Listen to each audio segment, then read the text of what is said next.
Produsen rokok terbesar di Indonesia, PT Gudang Garam Tbk atau GGRM, mencatatkan penurunan kinerja seiring penjualan rokok yang menurun tajam. Pada akhir 2024, Gudang Garam membukukan penurunan laba bersih sekitar 82% menjadi 981 miliar rupiah. Padahal di tahun 2014 hingga 2018, performa profitabilitas Gudang Garam terus meningkat.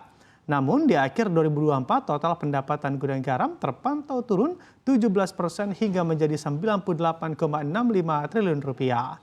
Penurunan ini terjadi imbas tren penjualan ekspor dan penjualan rokok di domestik turun tajam. Di saat bisnis melesu, beban perusahaan tetap naik, margin pendapatan perseroan pun tergerus.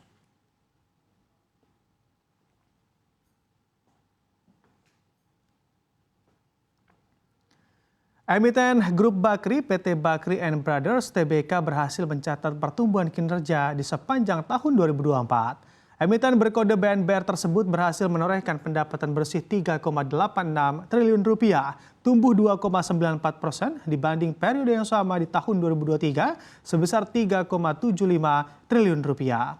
Sementara di sisi bottom line, BNBR berhasil menorehkan laba bersih 336,04 miliar rupiah di sepanjang tahun 2024. Angka ini 27,07% secara tahunan. Kenaikan pendapatan bersih tersebut antara lain berasal dari kenaikan pendapatan PT Bakri Metal Industries Group sebesar 247,37 miliar rupiah atau meningkat 10,8% dan PT VKTR Teknologi Mobilitas sebesar 46,38 miliar rupiah atau meningkat 44,1%.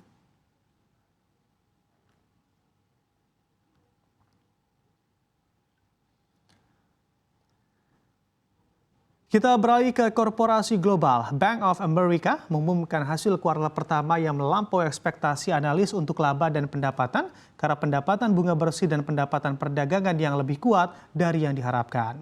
Perusahaan membukukan pendapatan 27,51 miliar dolar Amerika Serikat atau tumbuh 5,9% secara tahunan dan lebih tinggi dari ekspektasi 26,99 miliar dolar Amerika. Sementara laba bersih perusahaan naik 11% secara tahunan menjadi 7,4 miliar dolar Amerika Serikat.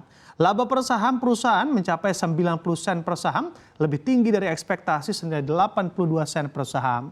Bank of America mengatakan pendapatan bunga bersihnya didorong oleh dari biaya simpanan yang lebih rendah dan investasi dengan imbal hasil yang lebih tinggi dibandingkan dengan periode tahun sebelumnya.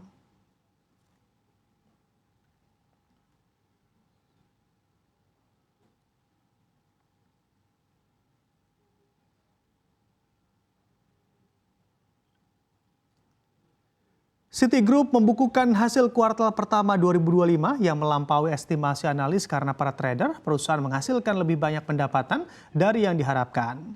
Perusahaan berhasil membukukan pendapatan 21,6 miliar dolar Amerika, tumbuh 3% secara tahunan dan lebih tinggi dari estimasi 21,29 miliar dolar Amerika. Hasilnya di sisi bottom line, laba Citigroup naik 21% menjadi 4,1 miliar dolar Amerika Serikat atau 1,96 dolar Amerika per saham karena pendapatan yang lebih tinggi dan biaya yang lebih rendah dari periode tahun sebelumnya.